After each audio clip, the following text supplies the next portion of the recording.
So, Harlem Eubank is back again this weekend fighting in Brighton against Josh Wagner in a fight where, honestly, I didn't even know this fight was going on. I didn't even know this event was going on until this week where I saw posts on X saying, oh, it's fight week. Of course, both guys have been campaigning in the welterweight division. Both guys have losses on their career in their resume. Of course, Harlem Eubank's 21-1 versus Josh Wagner, who's 19-1. And ultimately, none of these guys have really got good wins on their resume. Nobody's really got a name that is really recognisable. The only recognisable names on each guy's resume is the guys who they've lost to.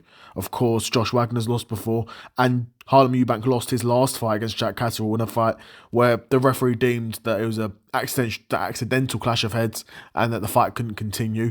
But Jack Catterall was comfortably outboxing Harlem Eubank in that fight. I want that to be clear, that he got comprehensively outboxed. Harlem Eubank got made to look like a, far removed from his depth in terms of simple boxing, right? Jack Catterall was keeping him on the edge of his jab, was remaining disciplined, remaining able to dictate the pace and control the speed and the pace of the fight.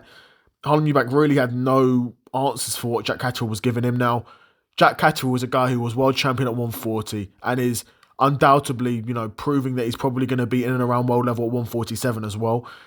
Josh Wagner's not that level. Nowhere near that level in terms of what he's done in his career, in terms of the guys he's fought, in terms of the experience. And I can't speak too much to his style because, honestly, I've never heard of Josh Wagner before. But he's no Jack Catterall, is what I'm saying. From what I believe, from what I know, Josh Wagner is no Jack Catterall. And I'm not expecting him to be able to outbox him the same way Jack Catterall could outbox Harlem Eubank. I don't think that's going to happen. But obviously Wagner knows there is a game plan out there. Josh Wagner will know there's a game plan out there because Jack Catterall, executed it to a T. So maybe he'll be trying to replicate that. But Harlem Eubank, honestly, in this fight, he should be looking to get that jab going a bit more, look to work his way in more. Where in the fight against Jack Catterall, he was just winging his shots in. He felt like he was very desperate to just land those big shots.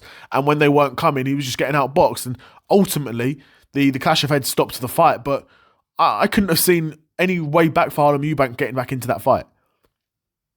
Do you know what I mean? There really wasn't a way because he was just missing so badly. He got comprehensively outboxed by Jack Catterall. And, of course, this fight isn't about the Jack Catterall fight, but, of course, that's Harlem Eubank's most recent fight. And he's going to be looking to come back with a big performance.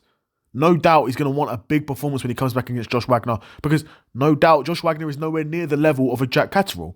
We all know that. So, yeah, we'll see who wins this fight.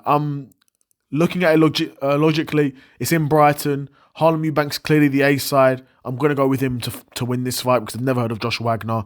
And it's unlikely that this dude's going to come to Brighton and wash Harlem Eubank. It's possible, though. Harlem Eubank's not super high level like that. So, we'll find out, man. I'm picking Harlem Eubank. Harlem Eubank Jr. He's not a junior. I'm picking Harlem Eubank to win this fight. Super curious to know what you guys think of this fight in the comments below. Another episode of the Seth Solo Side Quest in the bag, and I'm out. Peace.